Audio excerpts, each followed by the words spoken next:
Good evening. My name is Damita Chatman. I'm with Citizens for Excellence and Elected Leaders. Today we have the South Fulton Delegation here to do a recap and to ask questions. I want to first thank you for coming. I know y'all busy, but thank you guys for coming and thank you for all you're doing. My moderator is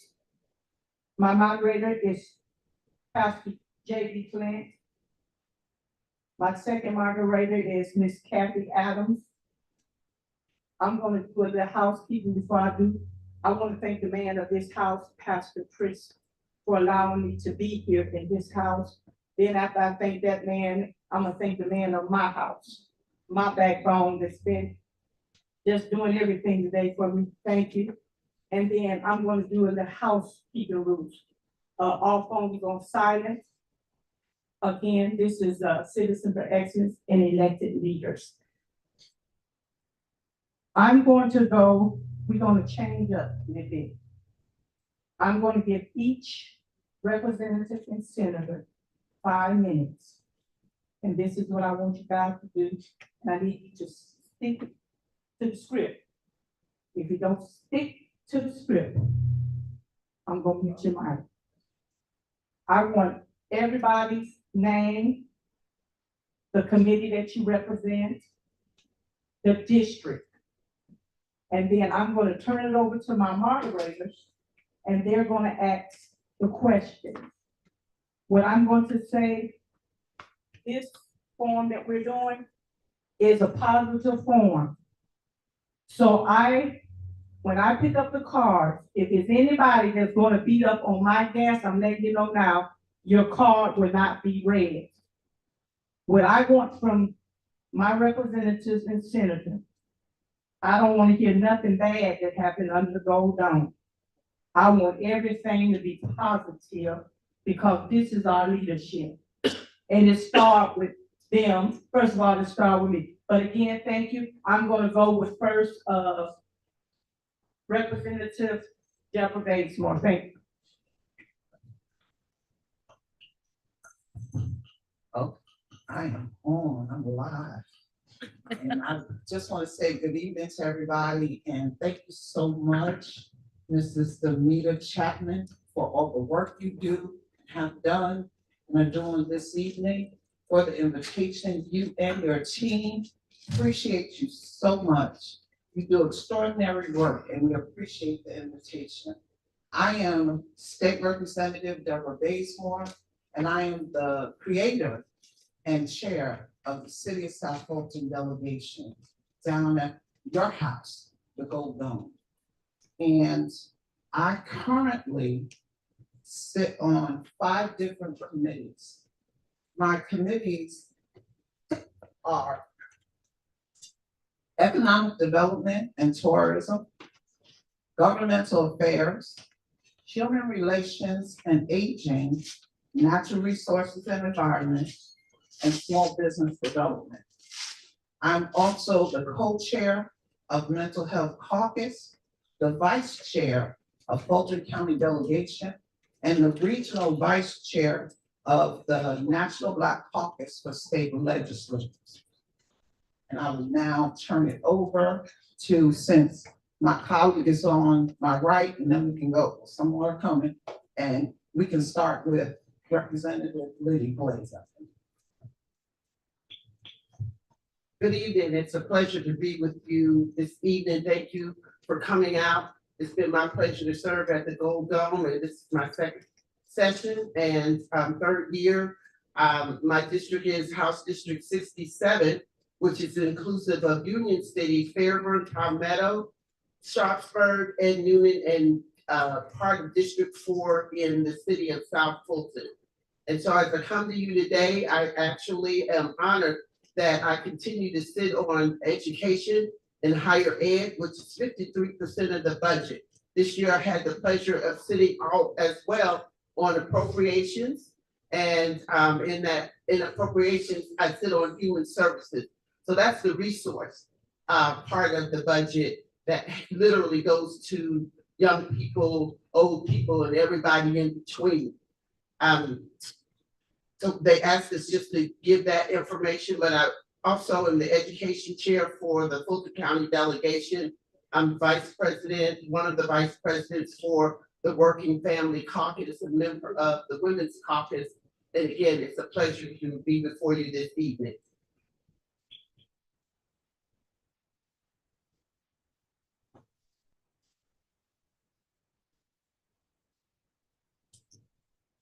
Good evening, everyone.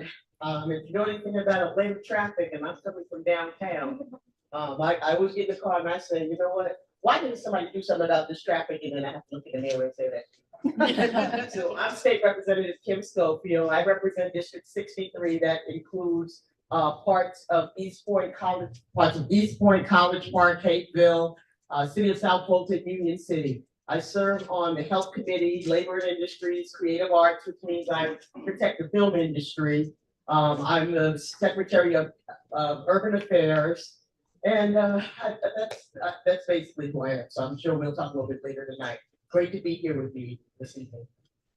And I have to apologize, I did not tell you what district I serve, and that is District 69, which encompasses a lot of Fayetteville and the city of South Fulton and a portion of Union City.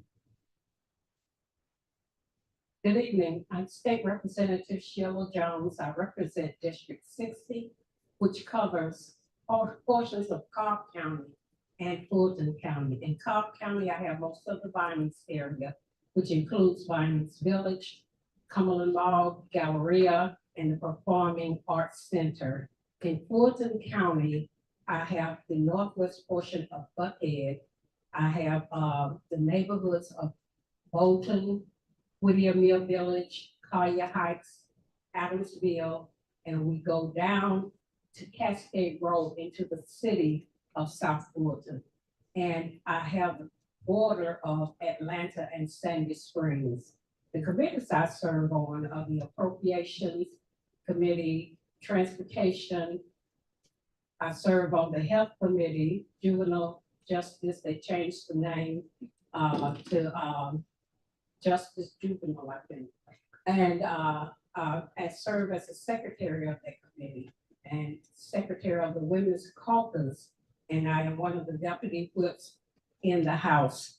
I have been in office for 20 years. And I thank you for this event.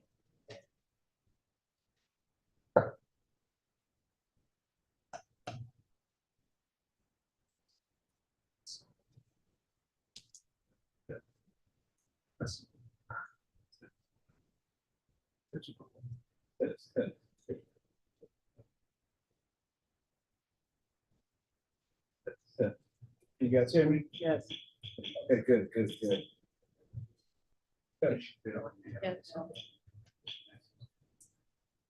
Good evening. I'm Robert Dawson, your freshman legislator representing State House District 65, which encompasses Fulton County, Coweta counties. Proud to represent Chattahoochee Hills, Northern Coweta County, Union City, East Point, Palmetto, a little bit of Atlanta, and of course, the city of South Fulton. Anyone who knows me, you know that I think that we're South Fulton strong. You know that I love South Fulton, so it's good to be here with my South Fulton family today here in this church. It's always an open door in the community. I also like to thank all of you. I'm still on my thank you tour as a freshman, because you all put me here. You gave me my dream job, which has been really a challenge, one of the biggest challenges of my life that I'm rising to the occasion. So thank each and every one of you for being here, for doing the hard work of civic engagement. Same to the listening audience. I noticed at the last one of these, we had many, over 1,000 people. Oh, we had 5 minutes. Okay. Okay. Yeah. Also great to see some of the elected officials here as well, my city council people. My committees are agriculture, which I hope we get to talk a little bit about. tonight. And then also I'm on intergovernmental coordination, which gives me the opportunity to work with all of the local governments in the state and our region. They're making some great partnerships with that. Great to be here. Thanks to Ms. Chatman, who's been a great neighbor, friend, the moderators, everyone involved, of course, my colleagues. I'd be remiss if I didn't acknowledge Shakari, who's in the audience. She's my campaign manager, my assistant, my office manager, my barista, the whole thing. So looking for a part-time bodyguard. So here, looking forward to a hearty conversation tonight. Good evening, I'm Derrick Jackson. I represent the 68th District. I'm in my 9th year, and I cover Defense and Veterans Affairs, regulated industry, budget and oversight, and then state planning and community affairs.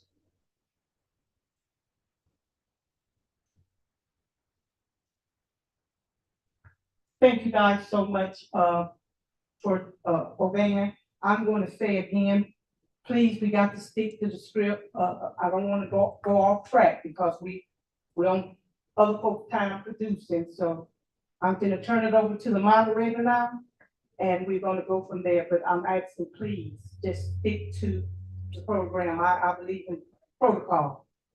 Thank you so much.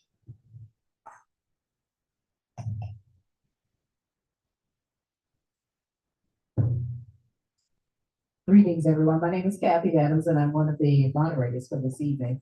And I serve along with Pastor Joe here. And we just want you to share with us your insight on some of those things that have happened under the Gold Dome with our audience. We weren't there every day. We were there.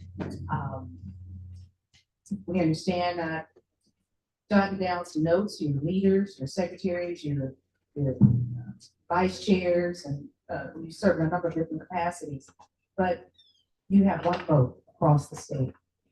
And so we want you to share with us how you exercise that vote as it relates to healthcare. Healthcare is a priority here in Georgia. I've heard a couple of you say that you serve on the health committee. If you will, even if you don't serve on the health committee, tell us how you're helping to advocate for this Medicaid expansion and other healthcare issues that impact constituents of Georgia. I'm going to start with Representative Jones. Thank you. Yes, I have a few bills that I would like to share with you. And the first bill that I want to share is the one that requires the state health plans to cover fertility preservation services. And this is for people undergoing medical treatments for cancer, sickle cell, and lupus that would lead to infertility.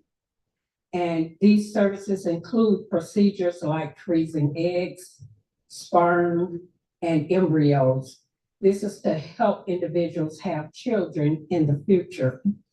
Another bill that came through the Health Committee is the HB 352 that deals with gestational diabetes, and it has coverage for continuous glucose monitors, and it requires insurance to provide coverage for a continuous glucose monitor for pregnant women with high risk of gestational, can't say it, diabetes. And those are the two that I would like to tell you. And I have one more, HB 291, which deals with the certification for community health workers. And this establishes a certification program to ensure training and improve care, especially in the underserved areas. Thank you. Thank you, Representative Jones. Ladies and gentlemen, we want to give opportunity for Representative McQueen to introduce herself as well as the committees that she belongs to and what areas you represent, please. Yes, hello.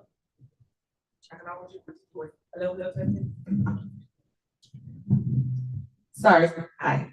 Sorry, I'm so late. I'm coming from Cobb because I also have that part in my district, and passing by that 20 interchange is always a mess. So I appreciate your patience.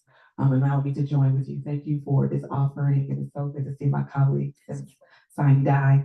Again, my name is Mekayah McQueen. I represent District 61, which includes parts of Ben Hill, all of Sandtown, West Cascade, the unincorporated part of Fulton County that's left on Fulton Industrial Boulevard.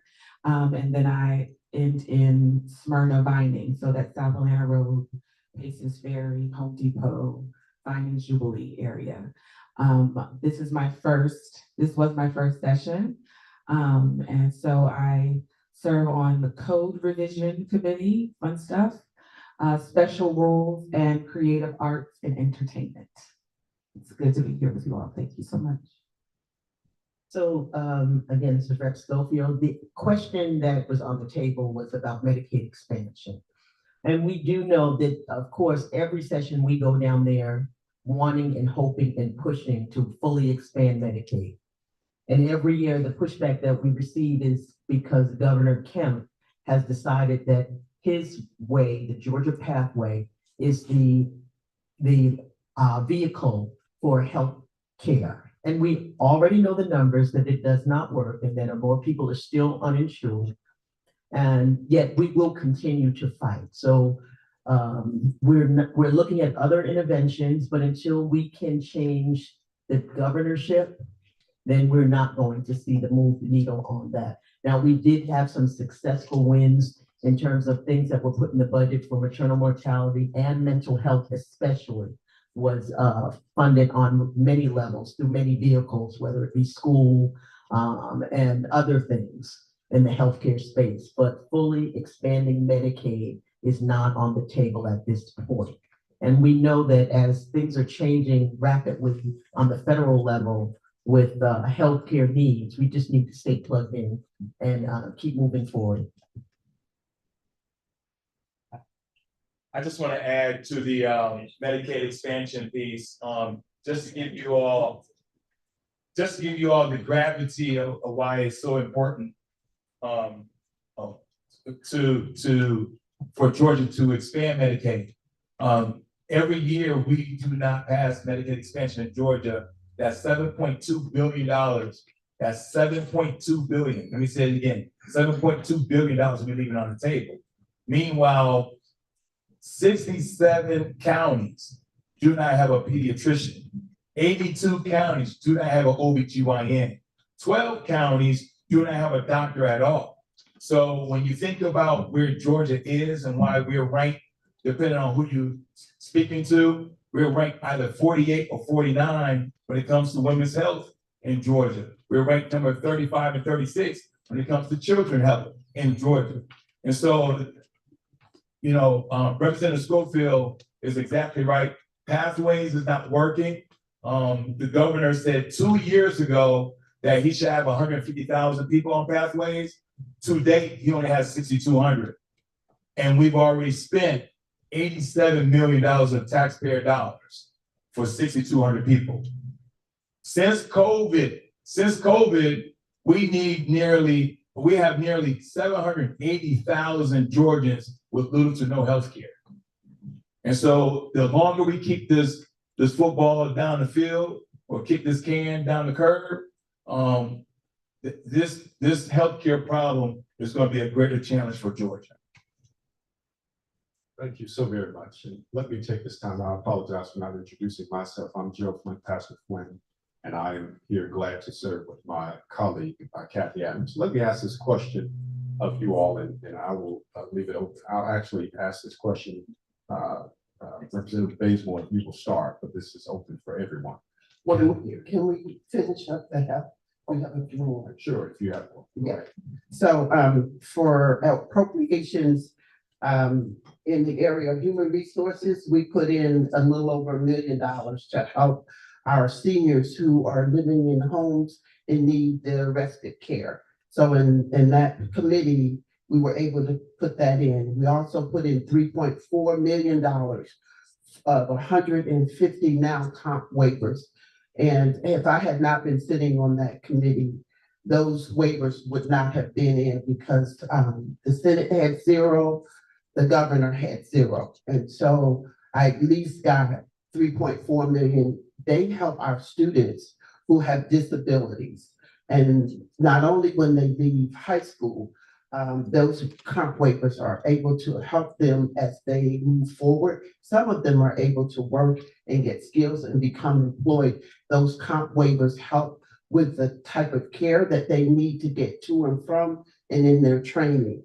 Also, we were able to, from that same committee, we were able to actually increase childcare and support for health around children, pre-K, and going forward, including our foster care. 6.1 million came out of the budget there. So I do just want to say that there is a bill that got all the way out of committee, House Bill 373, which I put in for men's health around prostate cancer. And that bill flew through the committee, through the House, and through the committee on the Senate side, and got stuck on sign or die inside of another bill. And as you guys might have heard, we closed early, or they closed early in the Senate, and a lot of bills that could have gotten to the floor and voted up did not. But again, men's health is important. Over 12,000 men in the state will have cancer this year. Over 1,200 of them will die because they will catch it in the 3rd and 4th stages. What this bill says is that you should get a checkup and a PSA test every year if you have a family history of prostate cancer. Ladies and gentlemen, thank you so very much. I know that we spent quite a few minutes here talking about healthcare, but there was an echo, if you will, concerning the ability to get Medicare expansion done, which brings me to my question. I hear, the positions and the places in which you serve, and I hear, that you may be a whip or you serve on this caucus and you serve on that caucus and so on and so forth. So my concern or my question is, it is understood that the expansion of Medicare has not happened because of the current governor and because of the current ratio of Senate of Democrats to Republicans under the Gold Dome. So I guess my question to you, what are the strategic plans in place moving forward so that there's either an equal amount of representation on both sides, or that the party as a whole will be able to take over the Gold Dome? And I'm asking this question because we can place a lot of blame on the governor, but if we don't have the appropriate people, if we don't have the backing of our party, and we don't have the elected officials to do so, whoever is in office is going to always be able to push his or her agenda. And so what is happening on the party level to move forward to increase or to expand Medicare and everything else that you may have planned ahead? So thank you, Pastor Flint, for that question. And thank you to my colleagues for answering and addressing the issue that we face down at the Capitol. I just need to add that the reason why the governor has not accepted the billions of dollars every year, if you remember, it was because our president, Obama, was the one that released that money. And so that was a rejection of him and what he had done. However, we have a caucus and we have leaders in the caucus. So we have a new leadership, and the focus is to get to 91 House Democratic members. We need 91 to be in control and pass. And we need everybody's help. And we're starting now. We need to groom people, and we need to make sure we put the right people, as it was said, the right people in those seats. Because we have had situations where people have come and said they're Democrats, but when they get there, they start voting with the Republicans on a regular basis. And so that is one of the problems that we have, because if we don't have your vote and we can't count on you as a Democrat, then we're already at a deficit. But what we plan to do is to make sure that those individuals that come down to the caucus and to the House have and will stand with us and have an understanding of how important it is to get to 91. Please keep that in mind, 91. And we need your help. We need you to tell us who would like to run for those positions so that we can groom them and help them to get in the position. And to that, I would like to add that at the beginning of each session, the House Democratic Caucus introduced our legislative agenda. And although bills have not passed, does not mean that legislation is not being introduced. So a lot of the issues that you care about, that we all care about, are being introduced on our side. They may not come up and have a committee hearing, and sometimes our representatives have to have their own hearing, or they will have their own hearing at the Capitol so that they can invite the public and let them know about the issues that we care for and that we are pushing. And all of the issues, we are not at that number now. And we must remember that the other party, they set the agenda. So 9 times out of 10, we have just as many bills that have been introduced, but they may not come out of the committee, may not come out of the rules, and may not make it to the floor. And I just wanted to add also that we were told that even though the Senate decided to leave early, because the strategy usually is the House Speaker, he will wait for us to vote on the Senate bills until there are enough of our bills that have been voted on in the Senate. But this time that did not happen. We voted on things early, and we voted on the budget. And as you know, hopefully you know, that is our one and only constitutional duty that we have to do, is pass a budget, a balanced budget. Everything else we do is for you all, and of course the budget is. But we were told that Legislative Council told us that on January of next year, the second Monday in January, the Senate is going to take up all of those bills they walked out on and left on the table. Representative McQueen. And so let me just say this, because we didn't say this initially. We have a 2-minute time clock. So let's everybody adhere to the 2 minutes on comments. And so if we can do that, that would be, we ask that of you. Yes, I just want to add on to what Rep. Jones was describing in terms of Democrats having lots of legislation that speaks to our community needs and wants and things that will, help repair, and specifically about Medicare expansion, anything that you can think of.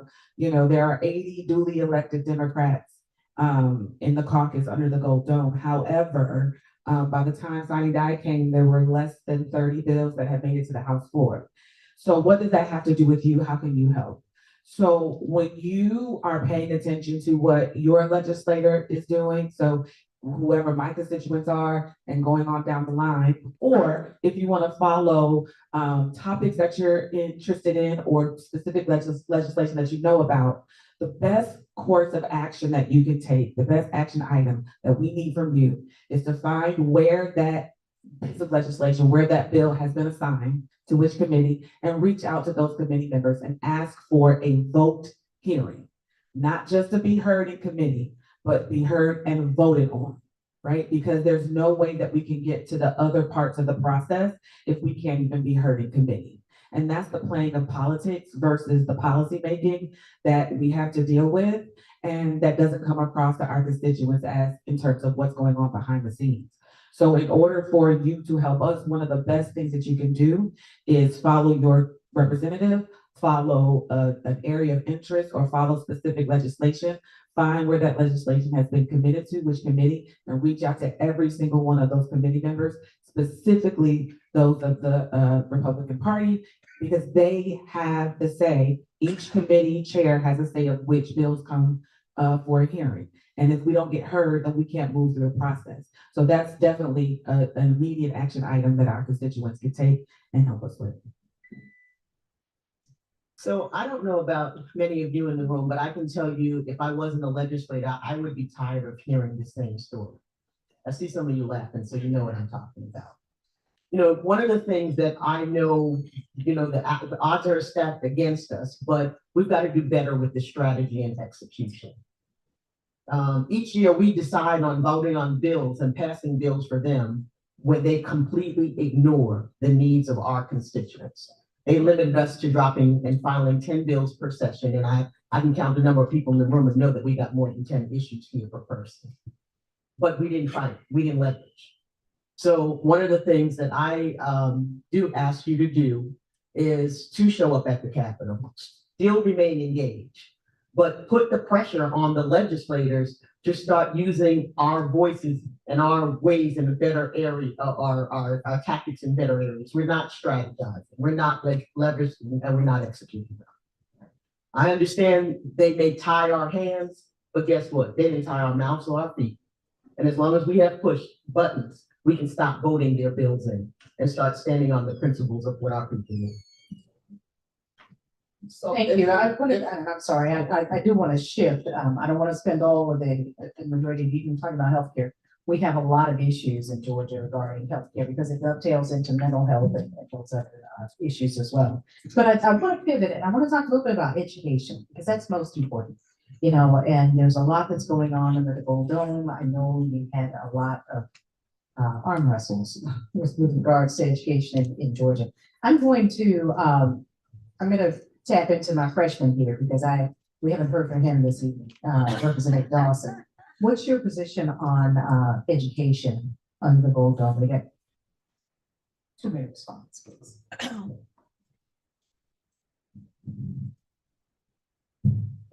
Sure. I don't, of course, serve on the education committee. I yield, and I've been able to co-sponsor some education legislation along with Representative Glaize, who's a subject matter expert in that realm. But as far as my approach, my number one mission in District 65 is to upskill the district. I really want to upskill Fulton County, city of South Fulton, the entire state of Georgia for the new economy that we're living in, which is based on skilled vocational trade like plumbing, electrical,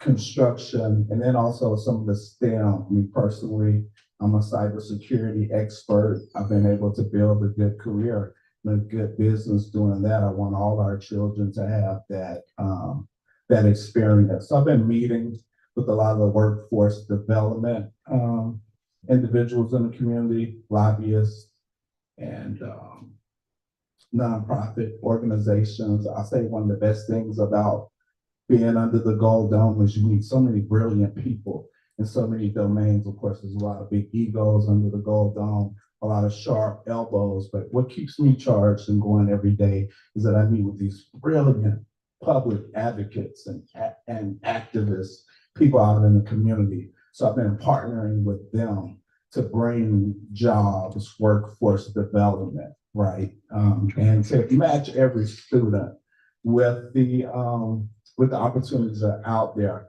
One thing I hope we'll get to talk about a little more, there's a charter school bill in the education space. Charter schools are controversial in our district, but I want to have a town hall. What's up with charter schools? Because some of the literacy and education that they're doing is quite interesting. Thank you. Yes, Representative McQueen.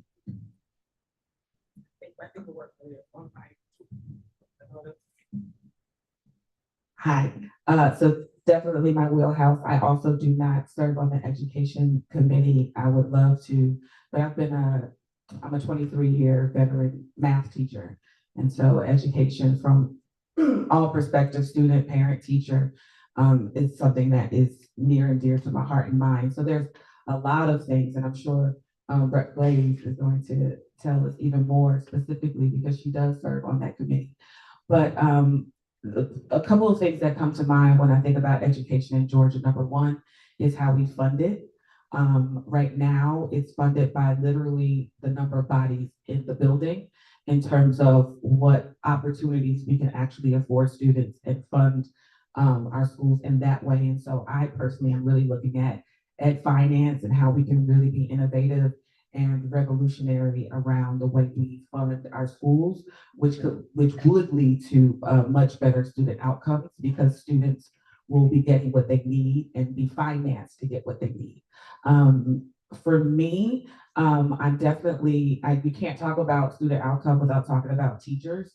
So a couple of the pieces of legislation that I have dropped last year, first of all, was to raise the minimum salary, starting salary for teachers up to the national average living wage, whatever that is at the time. Right now, a teacher coming into the profession first year makes $44,000 some odd dollars a year. You see how you reacted to that? Which is only $3,000 more than the average in the Southeast, which is telling me 2 pennies more than nothing. We can't expect these professionals to put forth their best, and we can't expect Georgia to be able to attract and retain these very talented professionals if we don't pay them like professionals. I'll circle back.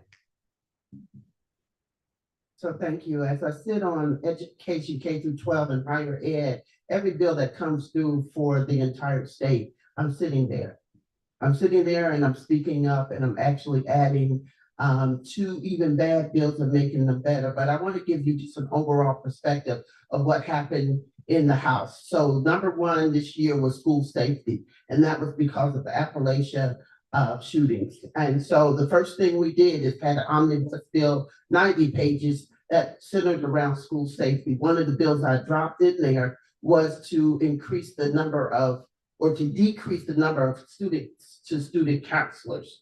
And so inside of that bill, I'll tell you what we've done. We went in and we actually put in over $17 million around mental health. And what that looks like is for students now, we're going to have more social workers, we're going to have more counselors, but we also have something now called the student advocate.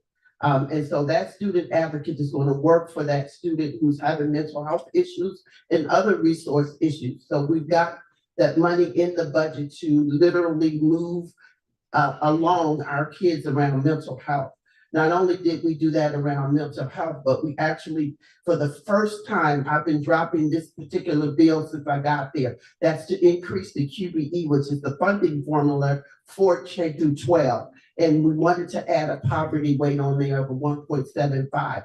This year, of course, they wouldn't hear the bill again 3 years in a row that I've been there. But what we did is we got it in the budget. And so my dear friend on the right talks about strategy, and one of the things she's great at too is strategy, is how do you get something in the budget even though you didn't get it into policy, and how you drop something that may not end up in your name, but it ends up being law. And so that's the strategy that you have to use when you're where we are and where we sit. And so for the first time we've been able to get $17.5 million in the budget around children living in poverty. Never happened before.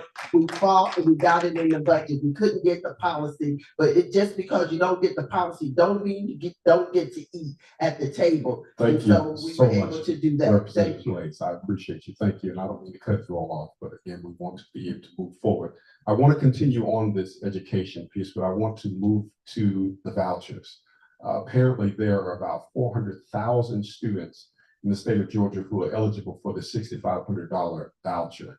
Of course, apparently, according to the news, it's saying that, these are low income areas and so on and so forth. And so not only that, but one thing that I have learned in my years, I have children, of course, myself, but is that every time we take one child, kind of going back to what you were talking about earlier from the public school, that's more money that's being taken from that school. And then there's such a push for charter schools and such a push for private schools. And now we're offering a $6,500 incentive to take the child out of a public school to put them into a private school. So good, bad, and different. Tell us about vouchers. So I'm just gonna start off, but I'm gonna let my colleagues take it. We have $16 billion sitting in reserves. And so when you have an appetite to run for something else, you dangle some things in front of constituents. And this is something that's being dangled in front of constituents that you think you can win. This is not good for our students or our public schools, because first of all, $6,500 is not enough. It's not enough. And those schools can either take you or they don't have to. And once those kids get in that school, if they are not excelling, if they're not moving forward, and then their parents decide they have to put them back in the public school, as you said, the money that left with them from that public school, it goes to the charter school. But if they go back to the public school, that money does not go back with them. That money stays right there with the charter school. So now public schools are at even more deficit because of what happens with that. And I'm going to move and let my colleagues speak to that too. Did you have something there?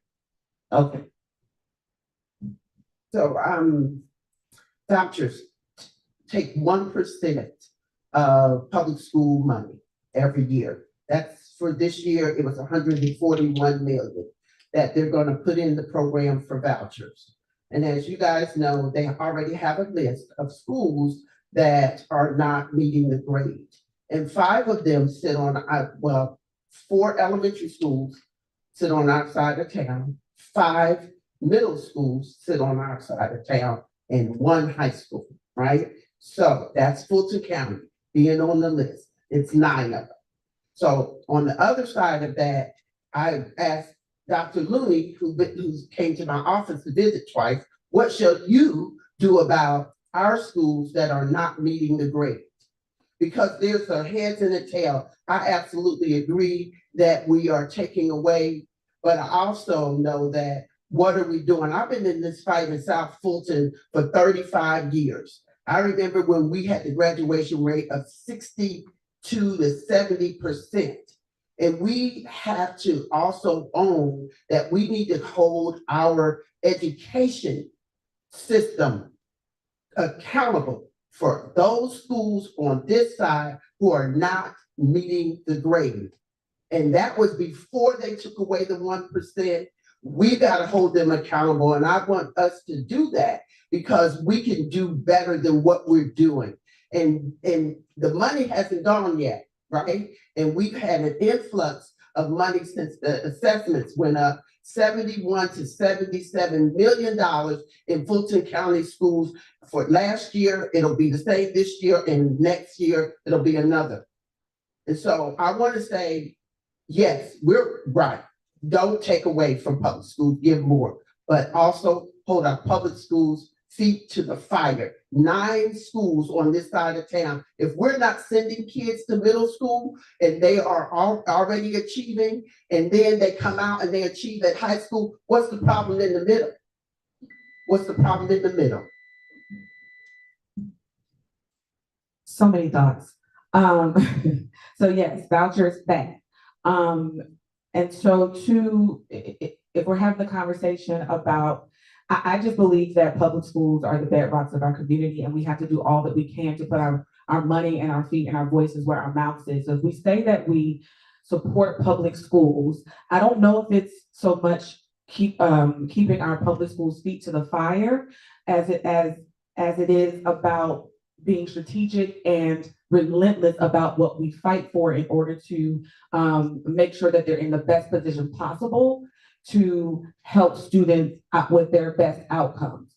So we have to be loud and relentless about class sizes. We have to be loud and relentless about teacher pay. We have to be loud and relentless about curriculum choices. We have to be loud and relentless and supportive of school boards and making sure we have the members who are supportive of public schools in a real way. We have to really think about, Representative Bazemore talked about our $16 billion. We can't say we're fully funding education. Words mean things. We can't say we have a surplus when public schools are not fully funded in the most meaningful and effective way. It's not just throwing money at it, but it's about determining where the money should go in order to support the outcomes. So it's student class sizes, it's teacher retention, it's teacher professional development, it's teacher mental wellness, it's mental health. It's all those things that help support. As a teacher, I can't get on a kid's head about not performing if I know that I haven't done everything possible to support that student. If they're still not performing, then I have more work to do. And I feel like the state, the delegation, whenever we're talking about what schools aren't doing, we have to ask ourselves, have we done everything we can to put them in the position to do so? Microphone challenges, but Representative Jones, you had a comment. Yes, Then we want to pivot. okay. Pertaining to the voucher bill, this is an expansion of another voucher bill, school voucher. And this voucher has no reporting requirements, and we have no idea of how these dollars are going to be spent or who they serve. And this continues to exist as a handout to Georgians who already can afford a private school for their kids. But under the previous question with education, I want to talk about the education for inmates coming out of prison. We have a bill, SB 147, introduced by Dr. Rett in the Senate. This would allow for the Georgia Department of Corrections to give inmates being released documents relevant to finding work after their release. And these documents include copies of the inmate's vocational training record, the work record, a certified copy of the birth certificate, a copy of the Social Security card, and the inmate's resume, and any trade by the inmate, and documentation that the inmate completed a practice for job interview. So not only is this applying education for our kids, it's for the prisoners that's being released.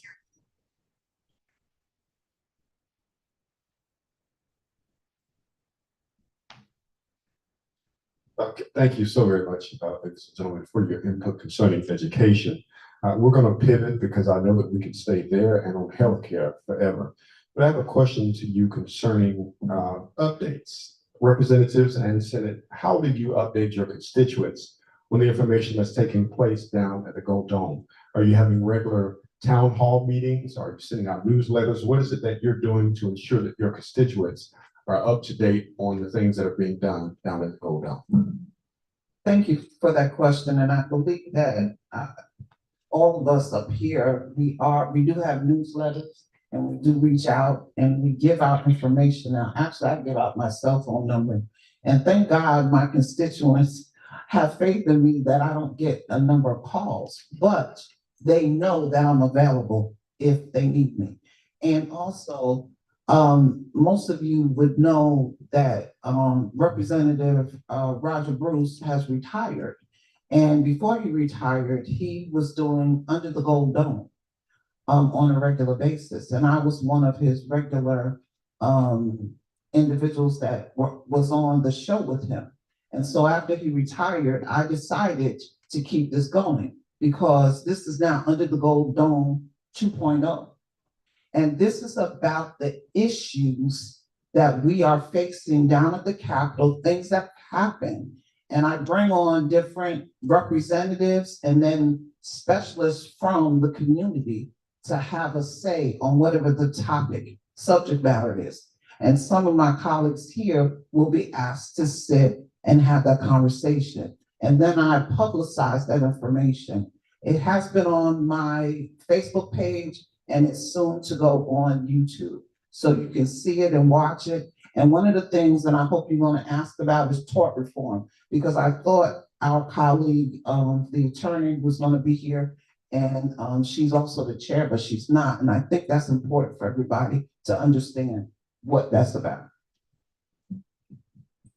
So one of the ways that I actually stay in touch with my community is I invite groups down. So I get my high schoolers, they come down. So my CTI, which are my children with disabilities, my CTAEs, my kids who are in special programs that will allow them to move into a pathway. My teachers have come down. The superintendent, I actually hosted the Georgia PTA this year. I actually hosted the PSC, which is the Professional Standard Commission. I just spent a day with them on how we're going to recruit teachers. My community actually interacts with me on Facebook and IG. They actually call my office on the Coweta side, the cattlemen's, the Board of Ed, my commissioners. They're down there today. I met with two of my commissioners on the Coweta side, talked to my commissioner on this side, and my mayor. So we actually have to keep it going. Town halls are impossible during the time that we're down there. So that's why we're doing town halls after we leave the Gold Zone to actually give you guys the actual update in a summary. But those are the ways that we continue to work with you guys when we're down there. When you come down, we invite you down. We actually help you understand what we're doing. And sometimes we bring you to the floor. But those groups are the ones that we actually have to keep up with. Labor is down there every day, and we keep them informed and they keep us informed. So there is a constant ebb and flow of information back and forth to our communities and to our constituent groups. Thank you. So here are the ways that I engage with my constituents or family. I do in session, I do weekly newsletters. I have every Friday coffee with Kim, which is a virtual at 8 o'clock in the morning. People have Zoom calls with me. I respond every day by email and phone calls. That was one of my big pet peeves of not when I wasn't elected. I have a junior legislative ambassador program that I've had for 8 years, where I have high school and students and college students that serve with me throughout the year. I attend my HOA meetings, my MPU meetings. In session, I have advocacy days down at the Capitol. I'm on social media. I write op-eds. I show up. I educate those that want to be educated. I talk in not only in the community, but in the grocery store and everybody else that needs to be involved. I've received just a lot of great ideas just now. Is it being my first session, right? So right now we're doing a newsletter, social media. I have some legislative interns. I'm very active with my county committees, both in Cobb and becoming more active with the South Fulton committee. And then just think about what my communication cadence will be moving forward and what opportunities and modems I want to use that will be most effective for most of my constituents. Thank you. Thank you very much. So we're getting some questions from the audience. And so one of the questions that's come up is about the tort reform. Is that fight over? I'm going to start with Representative Jones. Stop it. What did you say? Tort reform, is that fight over? And what's your take on that? Okay, the tort reform was a very heated debate or conversation down under the dome. And we were being called by both sides, lots of information. But my position is that this bill is not about fairness. And it is a direct attack on the rights of injured individuals, Georgians that is, victims of crimes, and their families to have their day in court. And the bill, to me, it benefits the corporate wrongdoers at the expense of people that we serve. Inside the tort bill, we have the premise liability, and it makes it far more difficult for any individual of any crime to sue the negligent landowners and businesses who allow crimes to take place on their properties. And there were so many different sections in the tort bill, but this was, to me, was not a good bill. So I'm gonna add and I'm gonna I was punch gonna ask you- after that. Okay, go ahead.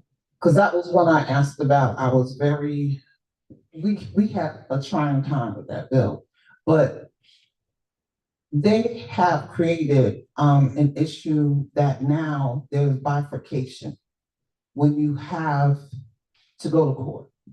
That means you're gonna have a jury sit there and listen to your case, make a decision if you want or not, and then you're gonna have either another jury or the same jury make a decision on how much you get awarded.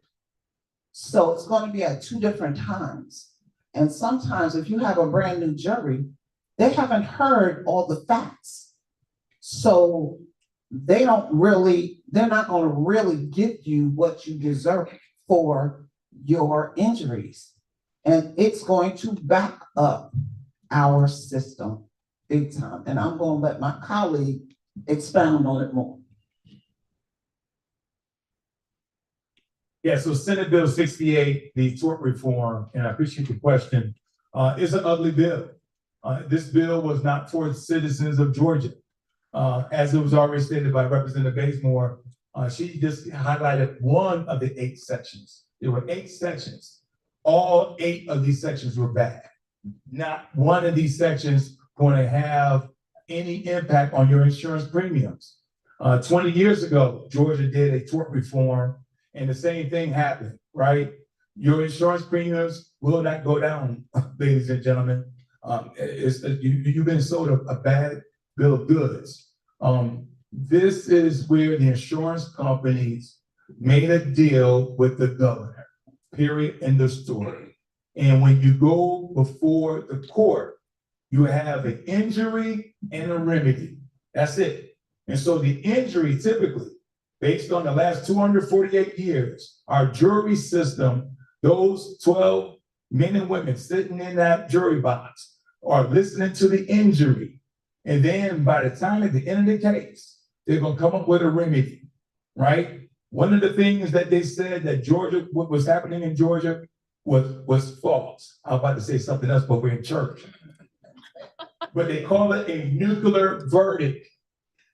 Let me tell you how many nuclear verdicts we've had in the last 20 years? 3. And they were all justified. Anytime you harm a citizen to get somebody's attention, you take them to court. And so Senate Bill 68, which is now signed into law, and Governor Kemp did that immediately, right? And so he has up until May 14th with all the other bills. He's going to decide to do one of 3 things. He's either going to sign it into law or veto it or just let it go through without his signature and it becomes law on 1 July. The Senate Bill 68 is a very bad bill. It's fine. It's fine. I know, he signed 68 already. I'm just talking about the other bills. Yeah. Representative Dawson, let me get your insight on I this. think we're talking. So, let's talk about purging of voters. There are always, that hovers over the vote. And let me get some insight on that, if you will, Representative McQueen.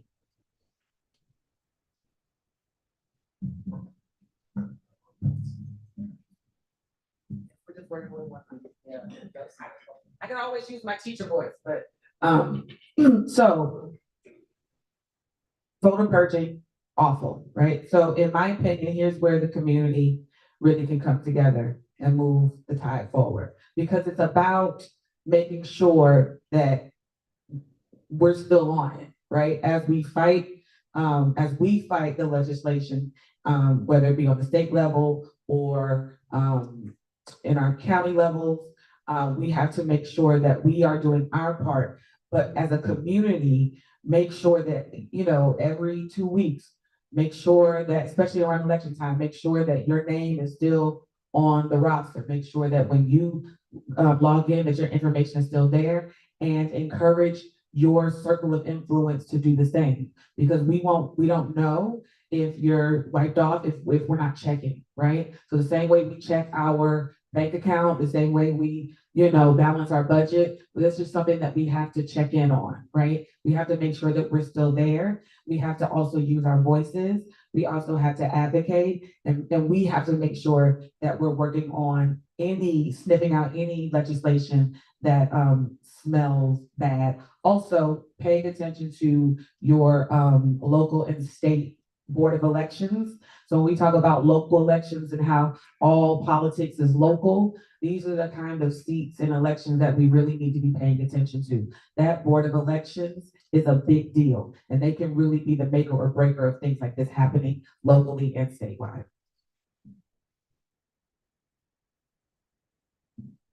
I would just add to that the best way to stop voter purging is to make sure that voters know whether they are actually still on the roll.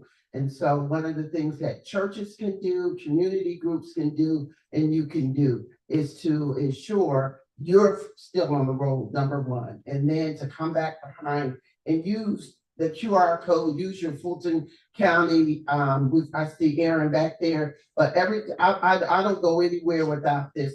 And on there is a QR code. And then when I'm talking to people, I said, are you sure? Are you sure you are registered and still on the registry? Here, check it. And so I would say it is for us to do our due diligence and make sure that we're still on the roll and that our members of our community and our family, and I think community groups, this is where you come in and we need your help. And that is, and I know DPG is doing this, and that is to ensure that folks are still on the roll. And I'm glad to have the backing of DPG behind making sure that the voter rolls stay current. Thank you so very much. So I want to bring some levity, a smile to your faces. We've been very serious here for a moment, which is good because the people need to know these things. I will tell this quick story to this question. So not too long ago, I went out to eat and I parked, and I was on a date. This preacher is single, by the way, so this is not a plug. But I'm just letting you know. Well, I thought I would be laugh. Yeah. So, while I was out on the date, I parked in an area for which I thought was so easy to park, and I didn't see anything that was preventing me from parking in this space. But by the time I came out, there was a boot on my car. And as much as I thought I had wined and dined her, the boot dined me. So I think it was HB 551. And I think there were some things that might have been removed out of it. Can you all tell us a little bit more about the car booting that is just taking over the metro area? That's great.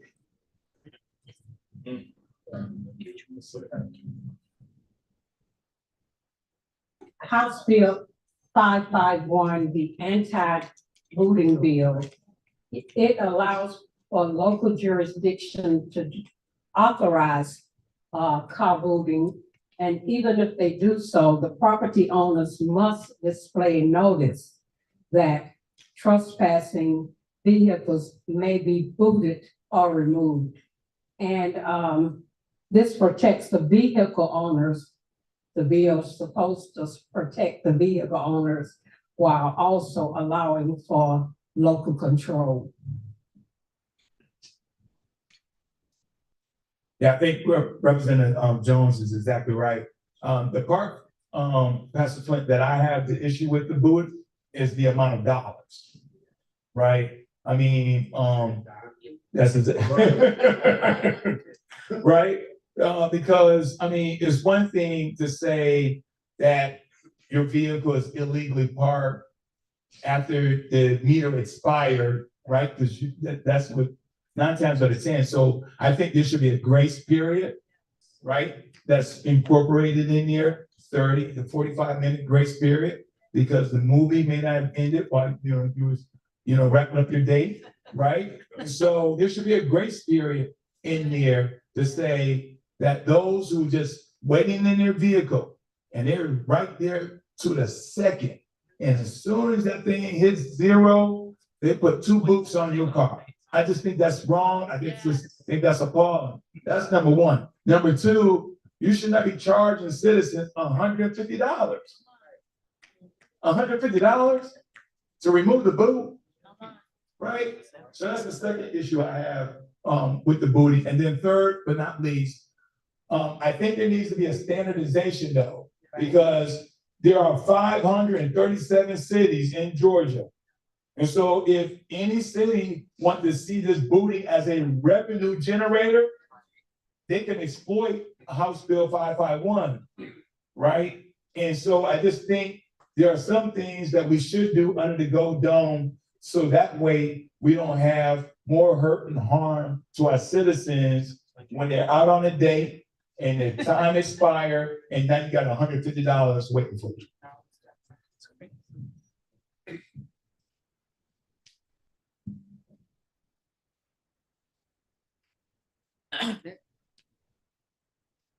Oh, yeah, your date was well.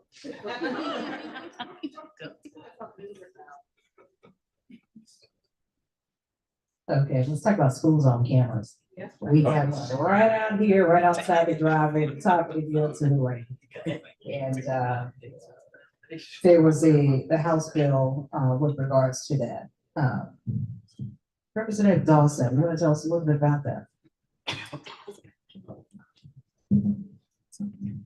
Sure. I got to have active participation in this one. I was on the news. I don't know if you all saw me on Fox 5 about this issue. It's funny, you guys never see the good news, you only see the bad news, so it sounds about right. But long story long, 2 bills, one that would straight up outlaw school zone cameras or remove them from the state of Georgia, another that would put guardrails behind them. Me personally, I support the guardrails because people drive too fast and I can bear witness. I was here right on this road the day that we lost Renaya. I can't remember her last name, but we had a student at the middle school who was in a car accident. She died because of an accident. So I have of course, when I campaigned, I sided with the voters, and I hate those tickets.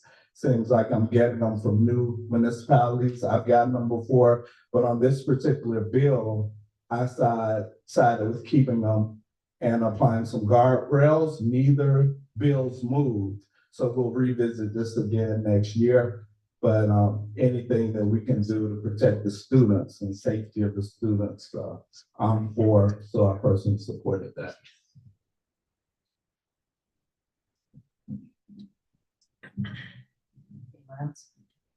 So we have a question from the audience, and Senator James is not here, but it says, Senator James informed myself and a few others about an HOA oversight. Where is that bill? I believe that it's Senate Bill 445. So there have been a number of initiatives, and we have 8 HOA bills and 8 housing bills that have been worked on over the past 5 years. And this is not going against the HOAs that are doing the right thing, but these are the ones that have been very egregious and that are just plain right trifling. I can't say it any other way. And so those bills, because again, we had only been capped for 10 bills. Representative Davis, Scott, and myself, and there were others that signed on a lot of these housing bills, and we gave them over to Senator James, and we were very, very fortunate that she was able to file them because we were not able to get hearings on housing in the House.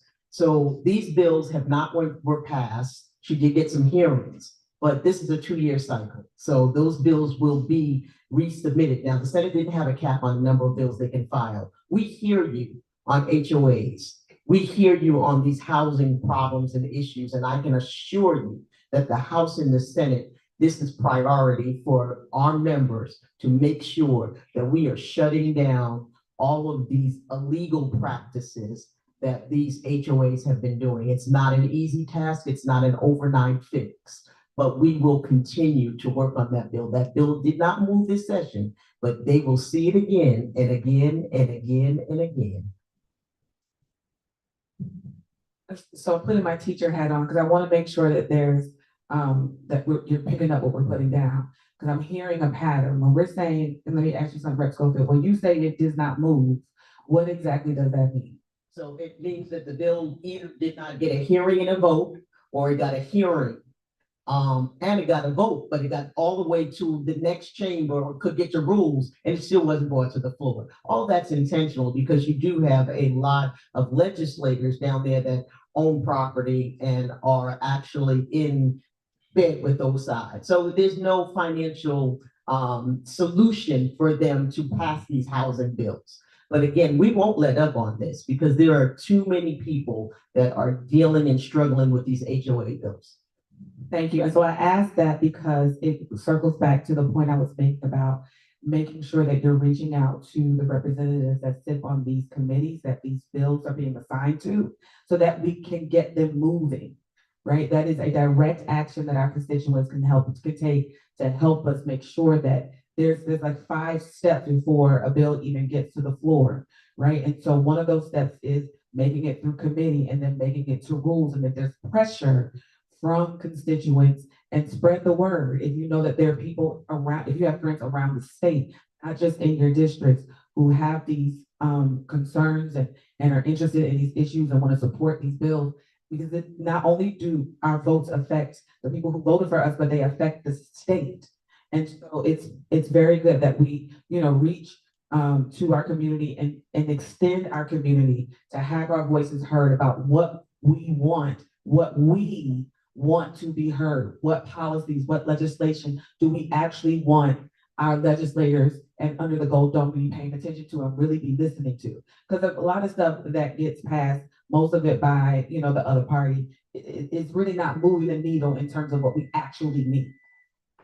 Representative Jones had. And this issue is a bipartisan issue. So you do have Republicans that are standing with us on this issue. Yes, in addition to the HOAs, we had Democrats, Mayor Margaret Oliver, to introduce a bill, HB 399. We have a lot of people from out of state that come in state to buy up our properties.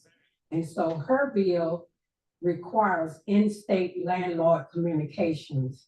And so landlords have to have in-state staff to manage tenant communications relating to maintenance and other issues. So a lot of times we find it hard to reach the owners of the property because they're out of state, the numbers are disconnected, and we just cannot get in touch with them. So her bill requires that they have in-state staff to handle that. Thank you also. Okay, go ahead. I just needed to add something, to keep talking about this, and I don't know if everybody knows this. We assume sometimes they do. Thank you for the explanation. If you want to, follow your legislator, go to Georgia General Assembly. Google Georgia General Assembly. When you pull that up, you will be able to watch us on the floor of the House and the Senate.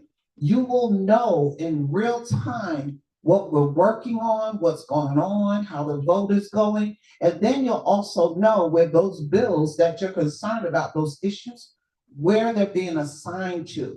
So you know that committee says governmental affairs, not election. Then you can look up governmental affairs, because the calendar comes up every day, and it will tell you we're meeting in 506.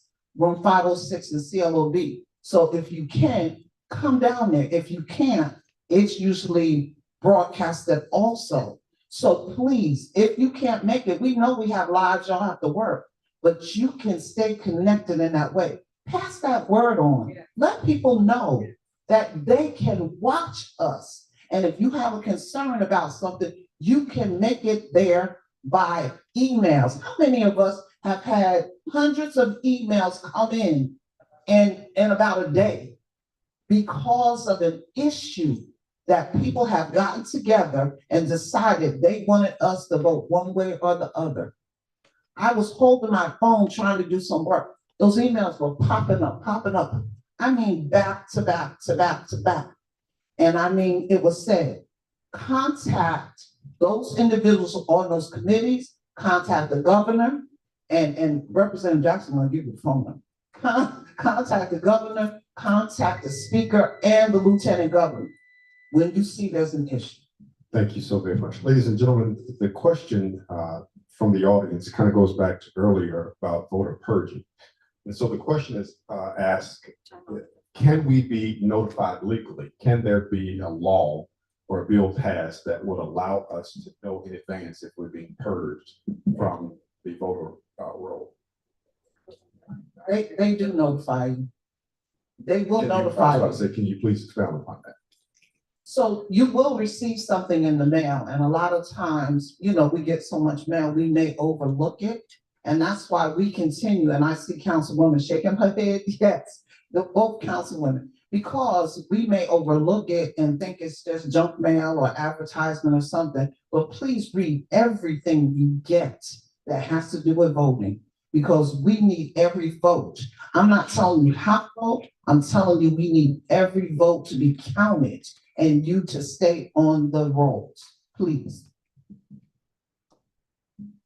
So we were talking a little bit during your introductions, you talked about the defense, the Veterans Committee and serving on community affairs committees, human services, working family, and the Women's Caucus. And one of the things, and I'm very passionate about ERA, Equal Rights Amendment. We've tried a number of times over the years to try to get Georgia ratified. And it's not a partisan issue. It's not a racial issue. It's a people issue. But tell me a little bit about your commitment to help push that, move that needle a little bit further along to get Georgia ratified. Representative Glaize, I think are you the one that served on the Women's Caucus? Yeah, I do Okay, all of okay, us, all of us okay. sit on the women's caucus, but this year we did. Black Commissioner passed I think going from Shelia all the way down to McQueen, we all sit there.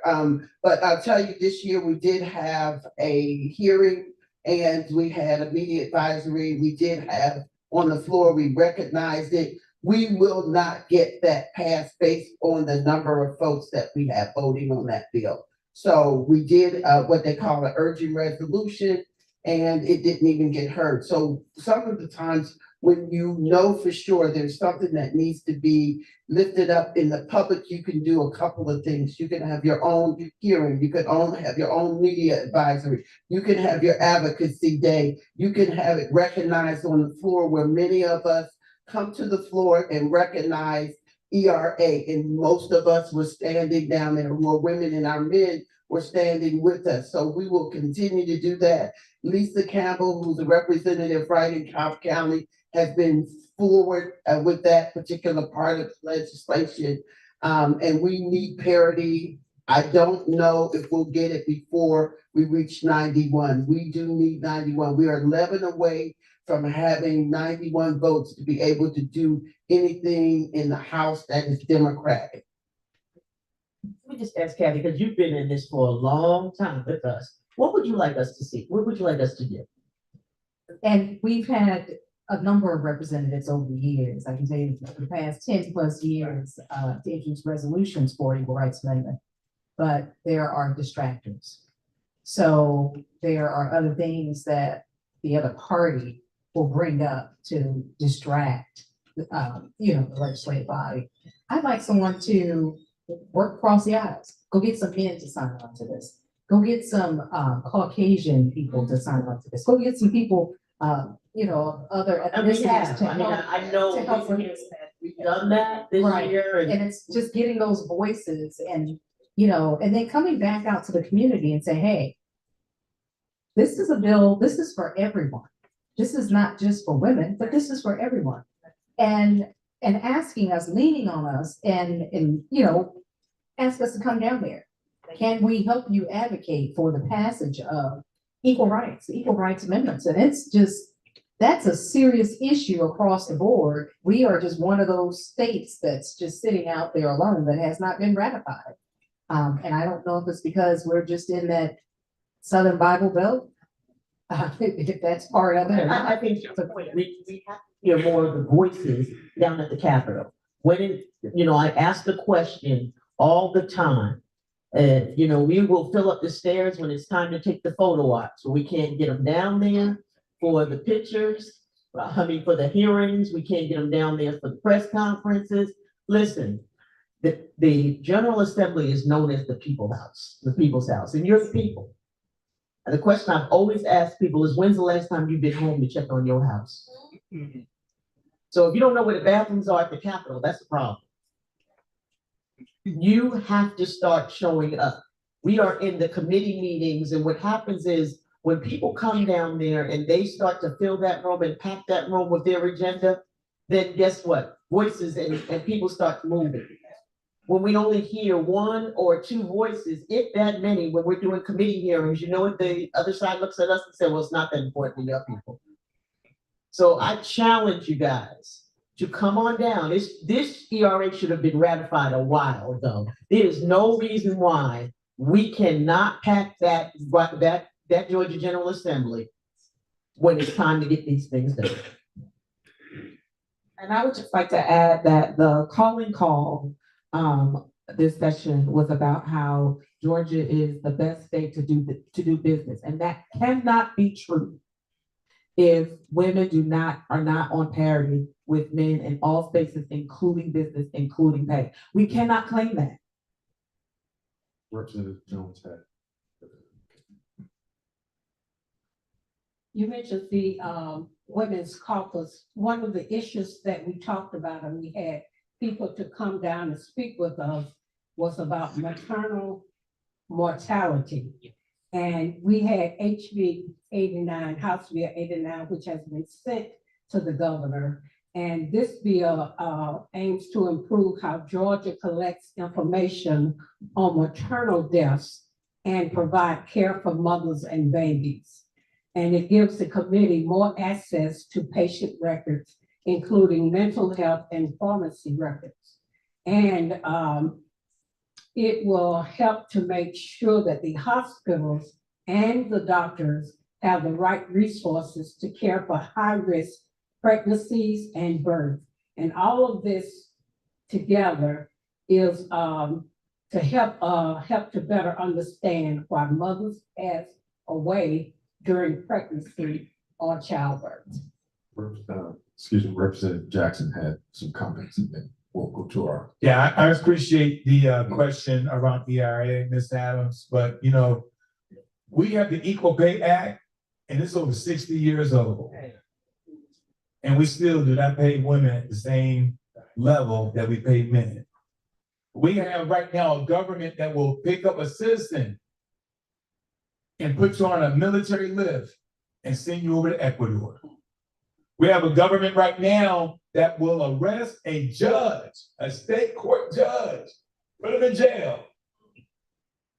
Right? So ERA is important, but our democracy right now is at risk. Our civil rights protections are at risk. Right? And so we have to expand this aperture right now and say, we got to be out in these streets more like ever before. This is different than our ancestors had to deal with, right? But we're built for this time. We're ready for this time, because the last thing we need for someone in this room to be stopped by ICE, put on a plane, and then all of a sudden your family and friends look up at your location and you 2,000 miles away. And there's no way for them to contact you, right? The real ID is coming up, ladies and gentlemen. I hope you heard about it, because come May 7th, that will determine if you have the ability to go from Georgia to Tennessee. Okay? For the women, all the women in here, 88% of the women change their name. Your name is not the same that's on your birth certificate. And so we got called Congress right now and say, do not pass the SAVE Act. Right? So yes, the ERA is important, but there's some other pressing issues, ladies and gentlemen, that if we don't have our aperture wide open, we'll find ourselves, you cannot even travel from Georgia to North Carolina if you don't have a real ID or your name changed for the women from your original birth certificate. Let me ask this question. Can I just add something? I just wanted to add out the Women's Democratic, the Women's Caucus. We only have the Democrats that show up. Yeah. When I came in 2017, it's for women, all the women, but they don't show up. And so that's one of our problems too. We don't have the support on the other side. It's just us standing there and fighting, but it's not that we're not going to continue to fight. And I just wanted to add that I have had a pay equity bill for women for about 4 or 5 years now, and they will not allow it to move. Ladies and gentlemen, if I remember correctly, when we all started and you introduced yourselves, each of you represent some portion of the city of South Fulton. Is that correct? And we all get a nod for that, yes. Okay, with that being said, I understand that there's an issue or concerns around the city of South Fulton's charter. And so how are you all in your respective areas working to resolve this? So I'm glad you asked that. So let me back all the way up. So the charter was created by legislators down at the Capitol. I happen to be one of the ones that helped create the city. The charter passed in the House every time it went to the floor. It did not pass in the Senate. The night that we finally got the charter passed was because the senators had decided how they were going to change the verbiage on the charter. And let us know that if you don't agree with the verbiage that we've changed, then this is not going to get passed. And that was our last ditch effort. And I say that because the mayor of Union City and the mayor of College Park told us to our face that if you don't get that bill passed this time, we are coming for more of your land. And for schools, there were 3 schools. Atlanta was trying to take 3 of our schools. They were trying to take, and they could do that because we were not a city. So we agreed because we wanted to get the charter passed and we wanted to become a city. And so we decided that we could go back and tweak and try to fix whatever they had put forth. And so we are still in that mode right now, trying to make sure that that charter says exactly what it was intended to say for the city. And let me add, because I know there's some confusion about this, and we hear this all the time. Why are the legislators messing with the charter? Well, that's part of our job. We created the charter. And it is not just the city of South Fulton. We have a local calendar almost every day when we start voting. And that means there are legislators in all different cities that make changes to their charters. It happens all the time. So it's not specific to the city of South Fulton. Sometimes we get asked, can you change this? Or can you make this more definitive? So we do that. And then when we see errors, we handle that. And I can tell you the first correction, the time that I was the chair then, I had the lawyer in the room and all of the delegation, and we had a discussion and we looked at the charter, and we will be doing that again, just to make sure the charter is saying exactly what it was intended to say, and not that the senators decided this is what you will do, or you will not have a city or a charter get passed. Thank you so much for that. So, and that's one of those things too. Do you invite the public to come out and to be a part of it, to even hear those conversations? That is done at the Capitol, usually. At the Capitol, we meet as a delegation and we meet with the lawyers, and we do have people that have input. They can call us and say, this situation I saw about the charter or whatever, but we get our advice. We're advised by our lawyers on what we can do and what we can't do. And if it is home rule, and I'm going to share this because I try to share this with everybody. One year I had a piece of legislation, and when I got the legislation back from the lawyer that crafted it, he put a letter on top of it and said, you can submit this and pass this. However, this is home rule, so the city council can change. Anytime it is home rule, I will not put anything forward. So what I did with that piece of legislation, you remember that Bill Edwards was the mayor? I called him up, I gave him the legislation, I said, here, if you all want to do this, you can do it. If not, it's dead. It is still sitting in legislation, the Office of Legislation in the drawer right now, because I have not moved it, but I gave it to him if he wanted to take it up. Thank you so much. We are going to begin to wrap up. It's quarter after the top of the hour. In all due respect of everyone's time, we really appreciate everything that everyone has had to say. Representative Glaize.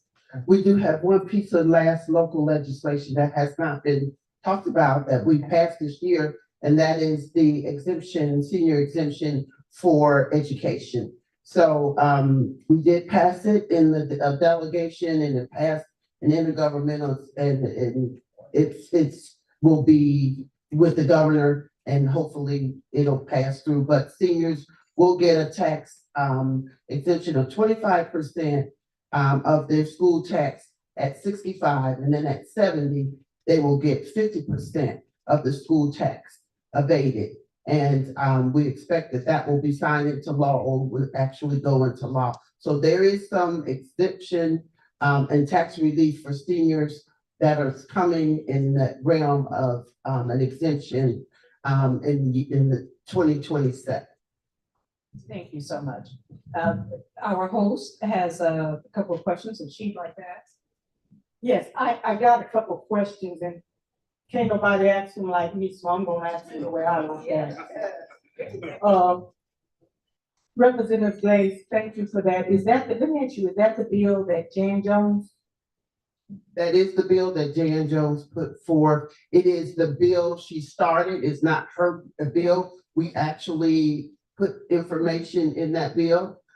We took a poll around, and that's what we went back to her with, and the bill ended up with the actual poll from the Democrats on what they 11 of them agreed to. Okay, thank you. I did some research on that bill, and I kind of like that bill. We're gonna have to work across the aisle with that.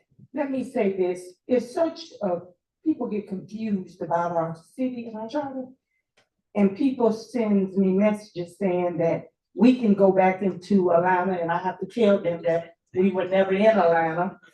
Then they say, well, we can go back into Fulton County. Well, we can't go back into Fulton County because the little piece that Fulton County got is Charlie Brown. Is that correct? Okay. That is correct. Okay. We have negotiated with the governor's people and with Atlanta. We went in his office and said, we're willing, they can have Charlie Brown, we just want everything else. And I think communication is key to get the people understand, because those folks say a dog bring a bone, care a bone, and they just get that little piece. And then let me ask another question. How can we stop folks from coming down, changing the charter when it don't benefit them? I'll give you an example. If I don't agree with Robert Dawson, Representative Robert Dawson, well, I'm gonna go down there and change or do a resolution. Better yet, let's do our mayor, Mayor Khalid. When he was mayor, it was one way. When it was one way for one mayor, and then when he got, they changed. How can we stop? Keep changing the charter, let's just have a charter. Yeah, I love that. Can I speak to this? Yeah, so I'm blessed to sit on intergovernmental coordination, which is the committee where any changes to the city charter, they're gonna come by our committee first. I've always, since, I was active when we, stood the city up, my motto is hands off the charter. I don't want us going in and out of the charter. And I think the mayor and city council know that they don't have a stronger advocate than us. So anything that we do when it comes to the charter, I want to hear from mayor, council, and from the citizens. And also we have a charter commission that's a part of the charter. They meet and they make their review, and you have changes there. There's also another stopgap measure where we hear from the city every year what their legislative agenda is. If they want to make any changes to the charter, we can entertain them then. But my policy has always been hands off the charter. I'm not going to go into it for personal grudges or for selfish reasons. It's I would say a holy document. It's like our Constitution. So I personally don't want to see it played with, and for my position, it'll never be played with. Thank you. I just asked the question because those are the type of questions that I got. So this body was here, so. I have to answer because I was there and a part of this. First of all, that is not what happened with the change. Y'all It hear is that? not what happened. There was a discrepancy and it had to be corrected. Just like I said to you all, when the Senate decided that they were going to change the verbiage that we put forth, because we decide what information we want in our legislation. And then they told us, this is what you will have. So there was confusion about it. And that's why it was changed. It had nothing to do with the person. And I can say that because I was sitting at the chair and I refused. I got calls from people in the community. We need to change this because of this person. We need to do this because I said, no, we are not doing that because it has nothing to do with the person. That person is not going to be there always. And we are not trying to correct people. We are trying to represent the city and the best part of the city. And as far as the commission was only put in place after 5 years of the city being created. There is no longer a commission. It is the legislators that created the charter. Thank you. What I'm gonna do now, we're gonna cut that off. I just wanted to ask those questions because those are questions that sometimes, you know how they give a lip piece, but they don't give a whole piece. I want to say thank you guys for what you do. I'm gonna beat you up. I'm gonna hold you accountable. But when you're doing a great job, I'm gonna give you a pat on the back. And you guys have been doing a great job. All of you guys. Thank you so much. We ain't gonna do everything. But thank you. Yes, Representative. I just have one announcement. It's okay. For the first time in the state of Georgia, we're getting ready to, actually the bill was signed on where girls flag football will be a part of GHS sports. And May 15th, we'll be doing a big celebration down at the Mercedes-Benz Stadium. We've got the Falcons behind us, the NFL, and Arthur Blake. And he has given every school that has sent their grant application in $10,000 to help start the sport of girls flag football. And I'll say only one woman was on that bill, and that was me. There you go. I'm going to bring the pastor of this church up. We got dinner downstairs. And I had sent them that I wanted to break bread with them. But it's enough food. We all gonna break bread together as a family. We're gonna leave here as a family. And again, I want to thank my moderators, Miss Adams, Pastor Davy Flint. And then I want to thank the pastor of this house, and I'm gonna turn it over. Let me tell you, we had a little thing that it didn't go smooth this go round, but it's okay. It's okay, because when the message is out, it's okay. And I don't care about, sometimes we get caught up on, the agenda and how we look. I don't care about that. The message is what I care. And long as the message get over, I'm okay. As long as I'm okay, everybody else should be okay. And I'm going to turn over to Pastor, and then after that, he's gonna bless the food. Okay, one announcement. So we get 1 minute. Okay, you're gonna get 1 minute to close. Look at it. And my coach, 1 minute, Robert. Look, Reverend Joe, sister, I love to get on him, because see, that's my other son. So it's okay with us. We gonna be all right. So again, thank you so much.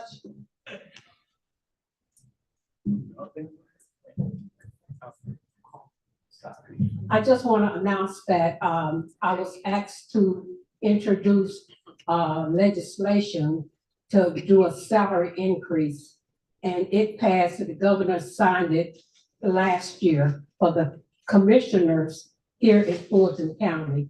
The commission chair and all of the commissioners got an increase in salary, and it took place a month after it was signed by the governor last year. The salary increase does not take them above the other counties, but it get them closer to what the other commissioners in other counties are making. And I also want to announce that I had a bill that the governor signed in April of last year that makes September the 11th First Responders Appreciation Day here in the state of Georgia. I'll take my 1 minute really quickly here. Just back on one of those questions. So what I do in the community, if you want to find me, I'm robertforgeorgia.com, robertforgeorgia.com. Please join our movement. And you all want to know where you can help, of course, be active. I know I'm out here, I'm buying Girl Scout cookies, Men's Days, Women's Days. We're out here in the community. Join us out there. We need your donations. I know I personally do. I'm not taking money from big interest and all that. So if you guys could bless me with $1, $2, $3, $4, $5, you can donate right there at robertforgeorgia.com. I need it, and I'll put it to a good use. And I've been working so hard as a freshman. It's been a battle. I just realizing this thanks to some of these senior members who've been mentors to me, especially Glaize and Jones. I actually have 4 bills on the governor's desk right now that I co-sponsored, waiting for his signature. So that's a good coup. As a freshman, I have 4 bills on the governor's desk. Thank you.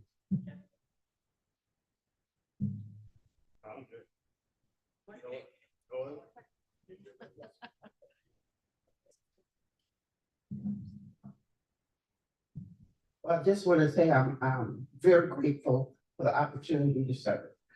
This work is not about politics for me, it's about people. It's certainly about our families, our children.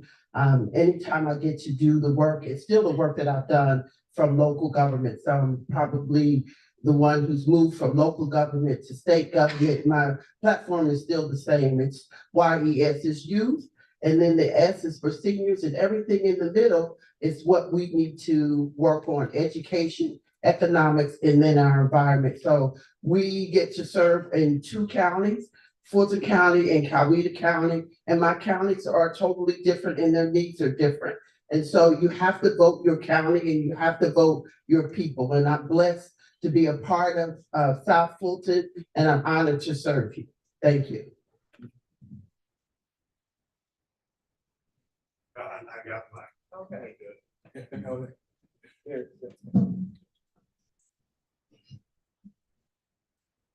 I'm just gonna say, stay hopeful. Every day is a challenge. For those of us with a 401k plan, do not look at it. You know, I will share with you what I share with the 100 nurses I spoke to this evening downstairs, which is the reason why I had to dip out of here. I was double booked. And I spoke to 100 nurses tonight at 7 o'clock. And I told them to stay hopeful, right? Because seems like every day can be challenging and the weight is on your shoulders. Just stay hopeful. But I also would say, number two, don't give up. Because if you give up on this democracy, your grandchildren will look back at 2025 and ask you the question, what is it that you did? Come on. Right? See, our ancestors did not give up. Come on. That's it. They were raped, they were lynched, they were murdered, they were persecuted and prosecuted. But because of what they did 200, 300, 400 years ago, is the reason why we have the ability to assemble. Come on. But you got folks right now coming after our First Amendment rights. Yes. They're coming after our Fifth Amendment rights, due process. They're coming after 13th, 14th, 15th, and the 19th. Come on, Steve. I want to keep the 19th Amendment. For those who don't know what the 19th Amendment is, it's more powerful than the ERA. 19th Amendment is what recognizes women, That's right. right? Valued and respect women. Yes. And so as a father of 4 daughters and 3 sons, don't give up. Stay hopeful, because this too shall pass, and we're gonna need all of us to show up next year. Yes. We cannot have 760,000 Black people don't vote. Come on. That's what happened on November 5th. And that's why she lost. Come on. We gotta show up. Come on. We don't have time to sit on the couch. That's right. Because if you don't have a democracy, everything that we talked about this evening, Ms. Chatman, will be irrelevant.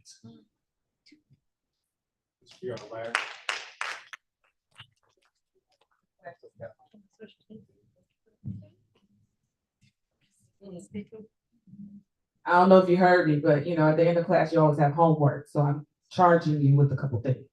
Number one, make sure you know who your representative is. And I challenge you to send us an email and just introduce yourself and tell us what you're interested in. Number two, we all can't do everything, right? My focus is on state. I don't know the ins and outs. I keep up, but I don't know the details about, my city and my, so we can't do everything. So pick a thing, either an interest, a topic, decide to follow your representative, but do one thing. It could be school board. It could be the mayor. It could be the city council. It could be the county commission board. Pick a thing and follow that thing. Become knowledgeable about that thing. So when we come to the table together and have conversations, you're bringing your expertise about the thing that you know about. And that many hands move, whatever the tides, whatever y'all know what I'm talking about. That. It takes all of us. It doesn't take all of us knowing everything, right? It takes all of us being committed to one or two things and becoming an expert in that thing so that we can take that and do our jobs. Yes? So can y'all do that for me? Yes. Okay. I'm gonna check your homework. Well, Thank you for this evening, and all I want to say is Kim stands for keep it moving. Go ahead. Thank you so much. And lastly, before Tim's open pass, I want to thank everyone for coming out. All of those for our audience, virtual audience, our in-person audience, but more so than anything, I'm going to thank our representatives for showing up Yeah. and for representing. And Representative McQueen, I'm gonna piggyback on what you said, but I'm gonna hold you all accountable. Yes, ma'am. So don't just come to the community when it's time for election season. That's right. There are some of you who are, our districts have been redrawn. We don't know where we are. We don't know who represents us. And we need you to come to us and say, hey, I'm the new person, I'm the new kid on the block.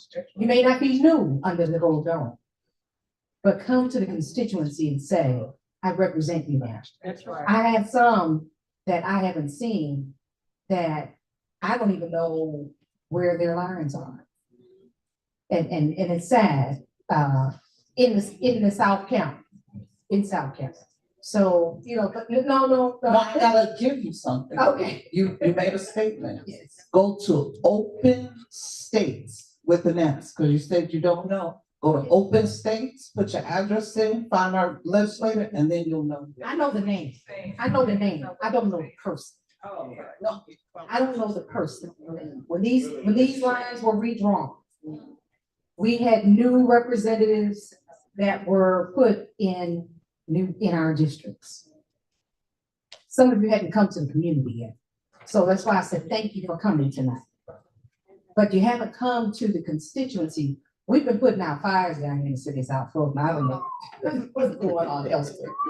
But we need help under the Gold Belt. We need help with the charter. We need help with the HOAs. We need help. We need help. We need help in it, not just in the city of South Fulton, not just in South County. We need help across the state. But we just need to know the people that we represented, that we elected, that represent us. We need to see you and hear you in the community. That's it. Pastor Reese, turn it over to you. Thank you, everyone. So if we go another 30 seconds, I'm gonna have to step up in the pulpit. But I want to say thank you again to these public officials that have come out, been here this evening. And I also just want to express some realities of the fact that even as pastors, we don't get a pass. And members of our congregations don't get a pass. I received a notice real time today talking about tort reform. My insurance premium notice came today. 30% increase. 19 years of no accidents. 800 plus credit score. 30% increase. Wow. The school's on cameras. The one right out here is illegally placed. It's on our church property. Some of you will be contacted real soon by some attorneys that is placed without permission during COVID. And so I've been working through the process. I'm just telling you some real issues. But let me quickly jump to this, because we on fellowship. And really what it all should be about, what it really all be about, it should be about relational interaction, not transactional interaction. When it's transactional interaction, you don't know who you are. You don't know whose you are. You don't know who you relate to. But when it's relational, then it makes a difference. Thursday, May 1st, this week, is the National Day of Prayer. I'm so thankful Representative Jackson talked about hope. And the theme this year, for those who don't already know it, is from Romans chapter 15, verse 13. And it says this: I pray that God, the source of hope, will fill you completely with joy. You understand what joy is? Right. Jesus first. Yes. Others second. Yes. And yourself last. Somebody needs to know that. Joy and peace, because you trust in him. Then you will overflow with confident hope through the power of the Holy Spirit. So Thursday is National Day of Prayer. We should be coming together. We should be calling each other. We should be relational in talking about praying together. And then next week, May 5th through the 9th, Teacher Appreciation Week. Amen. This church annually adopts a school and does something for the staff. This year, our school is going to be the Randolph Elementary School. And every year we do something, especially for the teaching staff, for those. I invite you for donations, Brother Stole Thunder. I invite you for donations to help us. We match penny for penny everything that we get. from our missions fund. And we give that and we use that to buy whether it's gift cards or any cards of that. But then also, I thank God for the echoing of get out the vote. Know that you are prayed for regularly, not just state reps, but our local people. Sister Rao, you were on the big screen Sunday for the April birthdays. So if you want us to pray for you during your birthday month, make sure we know when your birthday is. And every month we recognize and we pray for folks. So all that said, I'm gonna be down there too, eating in fellowship, and we're gonna talk, I got some other things to talk about with some of y'all. But I want to bless this food. And thank God for Sister Chatman.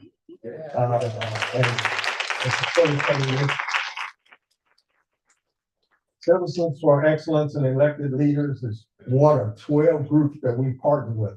21st Century Church is not just about 11 o'clock on Sunday morning.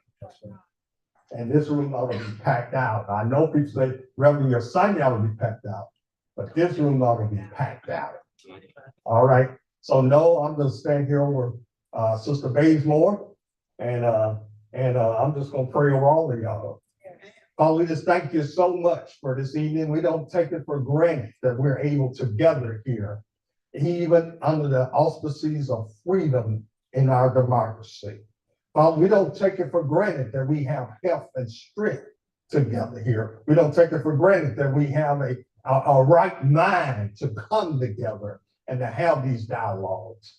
And so, Father, even this evening, I invoke your blessings upon every public official here and their families. Father, I invoke your blessings upon their efforts to do what's right toward widows, toward the poor, toward children. And Father, I pray that you bless our time together, even as we go into the chapel fellowship hall. I pray, God, Father, for the food. Thank you for ingestion and digestion, and let us get nutrition to go on, and as the dear brother said, fight the good fight of faith. Yes. We thank you in Jesus' name. Amen. Amen. God bless you.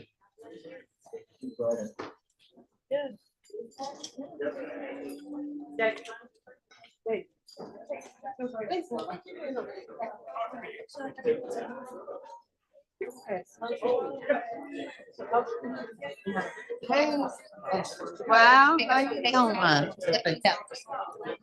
I think so. Yeah, well, the pastor normally comes. Oh, somebody.